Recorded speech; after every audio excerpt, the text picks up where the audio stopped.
मुरंबा मालिकेच्या आजच्या भागाचे अपडेट जाणून घेऊया आपल्या आजच्या या व्हिडिओमध्ये. चला तर मग मित्रांनो, अजिबात वेळ वाया न घालवता सुरुवात करूया आपल्या आजच्या या व्हिडिओला. तर आता आपण इथे पाहतोय की अक्षयला जे लागलेलं असतं मालविका त्याच्यावरती मलम वगैरे व्यवस्थित लावून देत असते. तर आता आत्या म्हणत असते हे सगळं काम कोणी केलेलं असणार. नेहमीप्रमाणे त्या रमानेच, तिच्याशिवाय हे सगळं कोण करू शकतं ना. तिलाच बघवत नाही आपल्या अक्षयचं आपलं सगळं चांगलं सुरळीत झालेलं. त्याबरोबर शशिकांत मुकादम म्हणतात उगाचच्या उगाच काहीही बोलू नकोस, रमा हे असलं काहीही करणार नाही. त्यावर इरावती म्हणते तू राहूच द्या प्लीज, तू गप्प बस, तू उगाचच्या उगाच ना माझ्याशी बोलूच नको. नाही काय आहे ना, मुळात आतापर्यंत 4 दिवस यायचं, 2 दिवस यायचं आणि नंतर ना घरच्यांबद्दल बोलायचं, याच्याशिवाय तू दुसरं केलंच कायस. त्यामुळे तू ना मला काहीही सांगू नको, कळलं ना तुला. त्याबरोबर आता लगेचच शशिकांत म्हणत असतो इरावती तू गप्प बस, मी सांगतोय ना एखादी गोष्ट. त्याबरोबर लगेचच आता आजीसुद्धा इरावतीला ओरडते आणि म्हणते इरावती अगं काय सुरू आहे तुझं, बोलतोय ना तो काहीतरी. त्यावर मग आजी म्हणते नाही या आजी, नाही, माझासुद्धा यांच्यावर अजिबातच विश्वास नाही आहे. हे नेहमी असंच काहीतरी वागतात. यांना सांग हे परत आलेत तर यांनी इथं राहायचं असेल तर जरूर राहावं, पण उगाचच्या उगाच आमच्या प्रॉब्लेम्समध्ये पडू नये. आमचे प्रॉब्लेम कसे सॉर्ट आऊट करायचे ना हे आम्ही आमचं बघून घेऊ. गेल्या वेळेस शाळेत येऊन यांनी जो काही तमाशा केला आहे ना, त्यानंतर मला शाळेत जाण्याची लाज वाटत होती. मला सगळ्यांची, अख्ख्या मॅनेजमेंटची हात जोडून माफी मागावी लागली आहे यांच्यामुळे. त्यामुळे यांना सांग यांनी ना काहीही बोलू नये. अगं कसा विश्वास ठेवायचा यांच्यावर सांग ना. कधी यांनी आईवर प्रेम केलं, कधी आमच्यावर प्रेम केलं का कधी. मग हे काय म्हणून मला आणि रमाला एकत्र आणणार. त्याबरोबर आजी म्हणते अरे असं काय करताय तुम्ही दोघं, तो तुझा बाप आहे अक्षय, बापाबरोबर कोणी असं बोलतं का. त्यावर मग आता अक्षय म्हणतो आजी अगं पण ते कधी बाप असल्यासारखे वागलेत का. मग लगेचच इकडे शशिकांत मुकादम हे नाराज होऊन जातात. तर अक्षय म्हणतो कायम यांनी फक्त यांनाच महत्त्व दिलं आहे ना, मग आता आम्ही तरी काय करणार, आमच्याकडे सुद्धा पर्याय नाही आहे गं. त्याबरोबर इरावती आत्या म्हणते की अक्षय हे बघ, तू जे म्हणतोयस ना ते अगदी बरोबर आहे. तर अक्षय पुढे म्हणत असतो की मला यांच्याशी काहीही घेणं देणं ठेवायचंच नाही आहे, म्हणजे हे यांच्या मर्जीप्रमाणे. त्यावर इरावती म्हणते नाहीतर काय, अरे ती वहिनी एवढी आजारी झाली, तिला एवढी तुझी गरज आहे, पण कधी तिच्या शेजारी तू 2 मिनटं बसलास का. नाही ना, तू निघून गेलास की नाही, तुला वाटलं तेव्हा, तुला जायचं होतं तेव्हा. त्याबरोबर मग आता लगेचच आजी म्हणते बरं राहू द्या तुम्ही. त्याबरोबर आता अक्षय म्हणतो आजी अगं कसं नको बोलू, कसं राहून देऊ यांना. अगं बघितलंस ना, यांनी कायम फक्त स्वतःचा विचार केला. मागे दारू पिऊन यांनी खरोखर तमाशा केला का नाही. मी काही खोटं बोलतोय किंवा मी काही चुकीचं बोलतोय तर तू मला बोल, पण जे केलं यांनी ते केलं आहेस ना. इतक्यात त्या ठिकाणी आता लगेचच आलेली असते, ती म्हणजे अक्षयची आई. आता सीमा तिकडे आल्यावर सीमा शशिकांतला पाणी देते. शशिकांत पाणी घेतो तर सीमा म्हणत असते अहो हे काय, तुम्ही रडताय कशाला, तुम्ही रडू नका. आता ना मला काही होत नाही आहे, आता मी एकदम बरी आहे, व्यवस्थित आहे, मी बरी आहे ना, सगळ्यांनी सांगा. आणि अहो तुम्ही रडू नका, मला माहिती आहे ना तुम्ही आमच्यासाठीच गेला होतात, तुम्ही माझ्यासाठीच खूप पैसे कमवायला गेला होतात हो ना. त्यावर शशिकांतच्या डोळ्यात आणखीनच जास्त अश्रू येतात, तो आणखीन जास्त भावूक होतो. तर पुढे सीमा म्हणते मला माहिती आहे ना तुमचं आमच्यावर खूप प्रेम आहे हो ना, म्हणून तुम्ही आमच्यासाठीच गेला होतात. पण आता नाही आहे, आता तुम्ही कुठेही जायचं नाही आहे, आता तुम्ही इथेच राहायचं, आमच्याबरोबर राहायचं, कळलं ना तुम्हाला. आता बघा हा, लक्षात ठेवा, तुम्हाला ना माझी शपथच आहे, तुम्ही कुठे जायचं नाही, तुम्हाला माझी शपथ आहे, पुन्हा नाही जायचं कुठेच, तुम्ही इथेच राहाल ना तुम्ही इथेच. त्यावेळी शशिकांत मुकादमांच्या डोळ्यात आता अश्रू दाटून आलेले असतात, ते त्यांचे डोळे पुसतात. तर इकडे अक्षय हा त्यांना म्हणत असतो की तुम्ही ना उगाचच्या उगाच. त्याबरोबर शशिकांत मुकादम म्हणतात की मी काय सांगतोय ते एकदा ऐकून घे. मी गेलो होतो इकडनं, पण मी लंडनला गेलो होतो माझ्या मित्राकडे, तो तिकडे वेल सेटल्ड आहे, त्याच्याकडे काम केलं, पैसे कमवले, पण तुमची सगळ्यांची आठवण आली म्हणून परत आलो. त्यावर इरावती म्हणत असते काही खोटं आहे सगळं. त्यावर अक्षयला लगेचच इकडे शशिकांत मुकादम म्हणायला लागतात अक्षय हवं तर हात जोडतो मी तुझ्यासमोर, तुझी माफी मागतो, पण आत्ता मी जे काही बोलतोय त्यातलं काहीही खोटं नाही आहे. ते सगळं खरं आहे. मी खरोखर माझ्या मित्राकडे लंडनला गेलो होतो आता. लंडनमध्ये जाऊन मी खरंच पैसे कमवले, खूप पैसे कमवलेत आता. पण परत तुमची सगळ्यांची आठवणही आली, म्हणून मग माघारी फिरून परत आलो. आता मला तुमच्याबरोबर राहायचं आहे, तुमच्यासोबत तुझी मदत करायची आहे. अक्षय काही गरज नाही एवढं बोलतो आणि थेट तिकडनं निघून जातो. आता अक्षय तिकडनं निघून जातो, त्याबरोबर इरावती जाते, मालविका जातात, सगळेच जातात. त्यावर मग आता सीमा म्हणते, "आहो हे असं काय आई, अहो बघा ना." त्यावर मग लगेचच आता आई आजी म्हणतात, "बरं तू शांत हो, शांत हो. अरे शशिकांत, तू सुद्धा रडू नकोस तिच्यासमोर. शशिकांत, अरे बघ ना, तू येण्याचा मला आनंद झाला आहे, सीमाला आनंद झाला आहे, मग आणखीन काय हवं तुला? बाबा आता तूच अक्षयला आणि रमाला एकत्र करायला मदत कर. आता सगळं व्यवस्थित होईल, तू आलायस ना." त्याबरोबर सीमा म्हणते, "नाही, काही व्यवस्थित नाही होणार. जोवर माझी रमा परत या घरात येत नाही ना, तोवर काही नाही होणार." त्यावर शशिकांत मुकादम तिला सांगत असतात की सीमा, तू काहीही काळजी करू नकोस. तुला रमा पुन्हा या घरात हवी आहे ना? हा माझा शब्द आहे की रमाला मी पुन्हा या घरात घेऊन येणार म्हणजे येणार. काहीही झालं तरीही रमा पुन्हा आपल्या मुकादम घरात असणार म्हणजे असणार. बस आता तू काहीच काळजी करू नकोस. त्याबरोबर इकडे आई आजी म्हणत असतात की हो रे बाबा हो, आता तूच काहीतरी कर आणि रमाला परत आण. तर इकडे सीमाला तर खूपच जास्त आनंद झालेला असतो शशिकांतच्या बोलण्याने की रमा पुन्हा आपल्या घरात येणार, पुन्हा ती आपल्या घरात असणार. त्यानंतर पार्वतीसुद्धा म्हणते की हो लवकर कर बाबा काहीतरी. दुसऱ्या दिवशी आई आजींनी शशिकांतसाठी चहा आणलेला असतो. शशिकांत म्हणतो, "आई अगं तू पुन्हा चहा आणलास माझ्यासाठी?" त्यावर आई आजी म्हणतात, "मग तुला काय वाटलं, तुला 2 कप चहा लागतो, ही गोष्ट मी एवढ्या लवकर विसरेन का शशिकांत? अरे लक्षात आहे माझ्या, घे." आणि मग शशिकांतला त्या चहा देतात आणि म्हणत असतात, "शशिकांत, अक्षय बरोबर राहा रे आता. नाही म्हणजे सध्या तो तुझ्यावरती रागवला आहे, तो तुझ्यावर नाराज आहे, पण तो तुझ्यासारखा नाही आहे रे.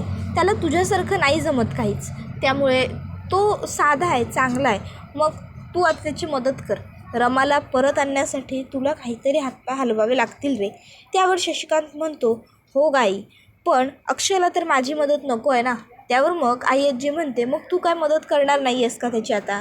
त्यावर शशिकांत म्हणतो, "अगं असं कसं? काहीही झालं तरी रमाला परत आणण्यासाठी मी पुरेपूर प्रयत्न करणार आणि पुन्हा तिला या घरात परतसुद्धा घेऊन येणार. खूप सारे प्लॅन्स आहेत माझे." त्यावर आई आजी म्हणतात, "मग ते लवकर सुरू कर." त्यावर मग शशिकांत म्हणतो, "आणखीन 1 कप चहा दे म्हणजे पटकन सुचेल." त्यावर आई आजी म्हणतात, "ए नाही आहे शशिकांत, ऑलरेडी 2 कप झाला आहे, बाद झाला आता."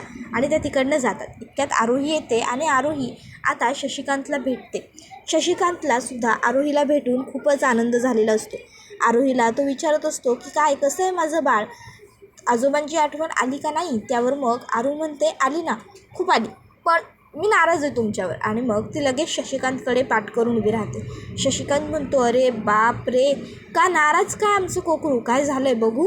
त्याबरोबर आरोही म्हणते, "तुम्ही जाताना मला काही सांगून गेला नाही आणि तुम्ही आलात तेव्हासुद्धा मला सांगितलं नाही, म्हणून मी नाराज आहे तुमच्यावर."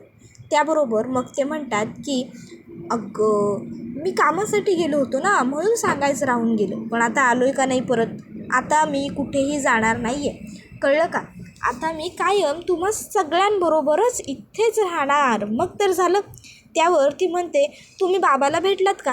चला बाबाला भेटायला." त्याबरोबर लगेचच शशिकांत म्हणतो की "नाही नको, बाबाची माझ्याबरोबर कट्टी आहे ना, बाबा मला भेटायचं नाही असं म्हणतो." त्यावर मग ती म्हणते, "आजोबा, बाबा का सगळ्यांबरोबर अशी कट्टी घेतो आहे? बाबा म्हणाला होता की तो आईला पण घेऊन येईल, पण त्याने आता आईबरोबर पण कट्टी घेतली. काय चाललं आहे बाबाचं?" त्याबरोबर आजोबा म्हणतात की "अगं आईला एकत्र आणण्यासाठी, या घरात आणण्यासाठी मी सुद्धा मदत करणार होतो बाबाला, पण बाबा म्हणतो की मला तुझी मदतच नको आहे." त्यावर आरू म्हणते, "पण मला आई या घरात हवी आणि बाबा आणत नाही आहे. मग मला तुमची मदत हवी आहे आजोबा, तुम्ही मला मदत कराल का?" त्यावर लगेच शशिकांत म्हणतो की "हो करेन की, अक्षयला माझी मदत नको आहे ना, पण आरूला तर माझी मदत हवी आहे, मग आरूला मी मदत करूच शकतो, काय आरू?" त्यावर आरू लगेच होकार देते. मग शशिकांत मुकादम आरूला म्हणतात, पण पण पण माझी एक अट आहे हां." त्याबरोबर आरू म्हणते, "आता ती काय?" त्यावर शशिकांत तिला सांगतो, "माझी अट अशी आहे की आरूने माझं सगळं ऐकायचं, मी जे काही सांगेन ते आरूने करायचं, डन." त्यावर अरुण म्हणते ओके डन आजोबा. त्यावर मग लगेचच आता ती विचारते आजोबा तुम्ही येताना माझ्यासाठी काय आणलं. त्यावर मग आता आजोबा सांगतात मी तुझ्यासाठी केक चॉकलेट्स पेस्ट्री खूप काही आणलं आहे, पण चला आता शाळेत पळा. आणि मग ते आरोहीला घेऊन शाळेत जातात. त्याबरोबर इकडे रमा ही गार्डन एरियामध्ये येते आणि अक्षयने तिच्यावरती केलेला फुलांचा वर्षाव, तिला दिलेलं ते सरप्राईज तिला सगळं आठवत असतं. मॅडम अक्षय सरांनी हे सगळं प्लॅन केलेलं आहे. तुम्हाला तुमच्या लग्नाच्या शुभेच्छा, म्हणजे तुमचं लग्न ठरलं आहे याबद्दल अभिनंदन, तुमची एंगेजमेंट झाली याचा आनंद आहे वगैरे तिला स्टाफ म्हणाला होता. मुलांनी येऊन तिला सगळ्यात छान फुलं दिली होती. इतक्यात अक्षय तिकडनं आला होता आणि म्हणाला होता की मॅडम तुम्ही सगळ्यांच्याच आवडीच्या आहात म्हणून सगळ्या मुलांनी तुम्हाला शुभेच्छा दिल्या आहेत.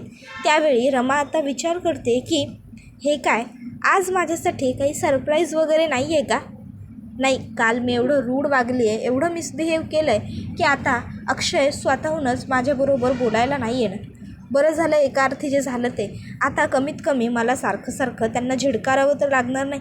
त्यानंतर रमा आतमध्ये चाललेली असते. इतक्यात तिला आवाज कानांवरती येतो, तो म्हणजे 2 कामगारांचा. आता ते म्हणत असतात की अक्षय सर येणार नाही आहेत, पण त्यामुळे प्रॉब्लेम किती होऊ शकतो. आपल्याला सगळी कामं व्यवस्थित मॅनेज केली पाहिजे. आता इतक्यात रमा त्यांचं ते बोलणं ऐकते आणि मग रमा मागे येऊन विचारते की काय झालं, तुम्ही काही बोलताय, कसला गोंधळ झाला आहे का. त्यावरती दोघं माणसं म्हणतात नाही हो मॅडम, काही गोंधळ वगैरे नाही आहे. त्याबरोबर पिऊन म्हणतो हो मॅडम, रोजचीच कामं आपली. त्यावर रमा म्हणते अरे असं कसं म्हणताय तुम्ही दोघंही, आत्ता मी तुम्हा दोघांना बोलताना ऐकलं ना अक्षय सर येणार नाही आहेत म्हणून. काय झालं, ते काय येणार नाही आहेत. त्यावर लगेचच हे दोघं म्हणतात नाही हो मॅडम, ते काही माहीत नाही आहे. रमा म्हणते मग ते असे अचानक कसं सुट्टीवर जाऊ शकतात, त्यांनी काही तसं सांगितलं होतं का, किंवा शाळेत आपल्या काही लेटर वगैरे दिलं होतं का की मला सुट्टी हवी आहे असं काही. त्याबरोबर मग आता इकडे हे दोघं म्हणतात की नाही असं काही नव्हतं. त्यावर रमा म्हणते मग ते अशी सुट्टी नाही घेऊ शकत, नुकसान होईल ना सगळं, म्हणजे गडबड होऊन जाईल. फोन करा बरं तुम्ही त्यांना. त्याबरोबर लगेचच आता ते सर फोन करतात अक्षयला. तर आता रमा म्हणते आणि हो फोन स्पीकरवर टाका. त्याबरोबर लगेचच ते होकार देतात आणि फोन स्पीकरवर टाकतात. आणि मग आता ते अक्षयची चौकशी करत असतात. अक्षयला ते आता विचारत असतात की अक्षय सर काय हो, तुम्ही असे अचानक शाळेत यायला नकार का दिलात, काय झालं आहे. त्याबरोबर आता अक्षय म्हणतो नाही ते मला नाही म्हणजे ठीक आहे काही नाही, शाळेत काही काम असेल तर मी येऊ शकतो, यायचं आहे का. त्याबरोबर लगेचच आता ते म्हणतात की नाही सर नको, राहू द्या. त्याबरोबर पुढे आता अक्षय काही बोलणार इतक्यात शशिकांत तिकडे येतात आणि म्हणत असतात की अरे अक्षय, रमा आहे तिकडे, रमा तू विचार ना त्यांना, तुम्हाला कोणी हे सगळं विचारायला लावतं आहे काय, विचार. त्यावर अक्षय म्हणतो काही उगाच तुमचं. त्यावर शशिकांत मुकादम म्हणतात विचार ना. मग अक्षय म्हणतो तिकडे कोणी आहे का दुसरं, कोणी तुम्हाला हे सगळं विचारायला सांगतं आहे का. त्यावर रमा म्हणते नाही बोला. मग ते नाही बोलतात. त्यावर अक्षय म्हणतो बघितलं ना कोणी नाही आहे. त्यावर शशिकांत अक्षयला जोरात चिमटा काढतो. त्यावर अक्षय म्हणतो ऐ ग त्यावर रमा लगेचच आता त्या लोकांच्या हातातला फोन घेते आणि विचारू लागते मिस्टर देवधर तुम्ही ठीक आहात ना, तुम्हाला काही त्रास होतो आहे का, प्रॉब्लेम आहे का काही मिस्टर देवधर, तुम्ही बोलू शकता. त्याबरोबर शशिकांत मुकादम फोन कट करतात. त्यावर आता लगेचच इकडे ते दोघं पिऊन आणि तो माणूस म्हणू लागतो की मॅडम कदाचित चुकून कट झाला असेल. रमा म्हणते नाही त्यांनी मुद्दाम कट केला, तुम्ही ठेवून द्या, आता पुन्हा फोन आला तर उचला. त्यावर शशिकांत मुकादम म्हणत असतात की येस आपलं काम झालं, आता फक्त आरूने तिचं काम परफेक्ट केलं पाहिजे. तर इकडे रमा ही तिच्या केबिनमध्ये फिरत असते. तर तिला तिथे अक्षयचा भास दिसतो. तिला तिथे दिसत असतं की अक्षय तिला म्हणतोय काय हो RK मॅडम, असे येडजरा का घालताय, काय मन थाऱ्यावर नाही आहे का काय तुमचं, काय चाललं आहे काय. त्याबरोबर रमा म्हणत असते काय सुरू आहे तुमचं, का दिसताय मला तुम्ही सगळीकडे नुसते, मलाच का कळत नाही आहे मला काय हवं आहे ते, माझ्या मनाचा केवढा गोंधळ झाला आहे. त्यावर मग अक्षय त्यांना सांगत असतो ते काय आहे ना मॅडम, तुमच्या मनाचा एवढा गोंधळ झाला आहे कारण का तुम्हाला मी दिसत नाही आहे ना समोर. हो खरंच मी दिसत नाही आहे ना, म्हणून तुमच्या मनाचा एवढा गोंधळ झाला आहे. आता जर समजा मी इथे असतो ना तर एवढा गोंधळ झालेला नसता. त्यावर रमा म्हणत असते काय येत आहे तुम्ही सारखे मधी सांगा ना, काय गरज आहे तुम्हाला येण्याची. त्याबरोबर अक्षय म्हणत असतो, तुम्हाला दिवसा ढवळ्यासुद्धा आता माझी स्वप्न पडत आहेत, माझे भास होत आहेत. त्यावर रमा म्हणत असते, हे बघा तुम्ही ना इतक्यात आता त्या ठिकाणी आरोहीची टीचर आरोहीला घेऊन आलेली असते. आता ती लगेचच हाक मारते, मॅडम. त्याबरोबर रमा म्हणते, हां काय झालं. त्याबरोबर आता आरोही धावत येते आणि रमाला मिठी मारते. रमा आरोहीला जवळ घेते आणि नंतरनं मग आता ती लगेचच मॅडमना विचारू लागते की काय झालं, ही का रडते, ती काय आरू काय झालं, का रडतेस. त्याबरोबर मग आता ते शिक्षिका सांगायला लागतात की अहो मॅडम, तिला तिच्या बाबांची खूप आठवण येते, तिला घरी जायचं आहे असं ती म्हणते. त्यावर रमा म्हणते काय. त्याबरोबर मॅडम म्हणतात, हो तुम्ही म्हणाला होतात ना की आरोहीच्या बाबतीतलं जर काही असेल तर ते तुम्हाला येऊन सांगायचं, म्हणून मग मी तिला तुमच्याकडे घेऊन आले. बाबांकडे जायचं आहे, घरी जायचं आहे म्हणून सतत हट्टच करते ती, काय करायचं. त्यावर मग रमा म्हणते, मी बघते तुम्ही या. मग त्या मॅडम तिकडनं निघून जातात. तशी लगेच रमा आरूला म्हणते, आरू इथे बस, काय झालं आहे सांग ना मला. बाळा अगं आता तू घरनं आलीस की नाही, मग तुला बाबांची आठवण काय येते, बोल ना. त्याबरोबर मग आरू सांगायला लागते, आई अगं मला बाबाची आठवण खूप येते, बाबाला ना खूप लागलं आहे. अगं काल बाबावरती कोणीतरी हमला केला आणि मग बाबाला खूप मारलं आहे, बाबाला खूप त्रास होतो आहे, म्हणून मला बाबाची आठवण येते, मला जायचं आहे घरी बाबाकडे. आई तू मला घेऊन जाशील बाबाकडे. त्याबरोबर मग लगेचच रमा विचार करते की आता काय करू. मी तर त्या घराची पायरी कधीच चढणार नव्हते असं ठरवलं होतं, पण आता. त्यावर आरू पुढे म्हणते, आई अगं बोल ना, मला बाबाची खूप आठवण येते, मी बाबाला खूप मिस करते. आई तू मला घेऊन जाशील का गं बाबाकडे. आई जाशील, मला बाबाची खूप आठवण येते गं आई. त्यावेळी रमा विचार करते, अच्छा म्हणूनच अक्षयने मागाशी माझा फोन हा असा पटकन कट केला होता तर. मग आता लगेचच आरू म्हणते, आई मला सांग ना, तू येशील का. रमा विचार करत असते की मी याआधी पुन्हा त्या घरात जाणार नाही असं ठरवलं आहे, मग आता काय करू. पण आरू इथे हे सांगते. त्याबरोबर आता रमा ही अक्षयला भेटायला आलेली असते. आरू दारातनं जोरात ओरडते, बाबा हे बघा कोण आलं आहे. त्यावर अक्षय रमाला भेटायला पुढे चाललेला असतो, पण आता शशिकांत मुकार्दम त्याला म्हणतात, अरे काय चाललं आहे तुझं. अक्षय म्हणतो, अहो रमा आली आहे ना, तिला भेटतो. शशिकांत म्हणतात, मी तुमची अशी तशी सरळ भेट होऊन देणार नाही आहे, तू आज चल बेडरूममध्ये चल, आता मी तुला मस्त पट्ट्या लावतो. आणि मग ते अक्षयला पट्ट्या लावतात, सॉस टाकत असतात. त्यावर अक्षय म्हणतो, अहो हे काय करताय तुम्ही मदत करताय की माझ्या अंगावर सॉस टाकताय. नको मला ही तुमची मदत नको आहे. त्यावर शशिकांत मुकार्दम म्हणतात, अरे अक्षय हे सगळं करावं लागेल, तुला रमाला परत आणायचं की नाही, मग मी जसं सांगतो ना ते सगळं तुला करावं लागेल, कळलं, हे घे. आणि मग ते अक्षयच्या अंगावरती सॉस वगैरे टाकतात आणि मग त्यानंतर ते जाऊन लपतात. आणि मग रमा ही अक्षयला भेटायला आलेली असते. रमा म्हणते, बापरे केवढं लागलं आहे तुम्हाला, आरूकडून कळालं. त्यावर अक्षय गप्प बसतो, तो काहीच रमाबरोबर बोलत नसतो. शशिकांत मुकार्दम हे सगळं लपून बघत असतात आणि हा व्हिडिओ इथेच संपतो. व्हिडिओ आवडला असेल तर व्हिडिओला लाईक करा. धन्यवाद.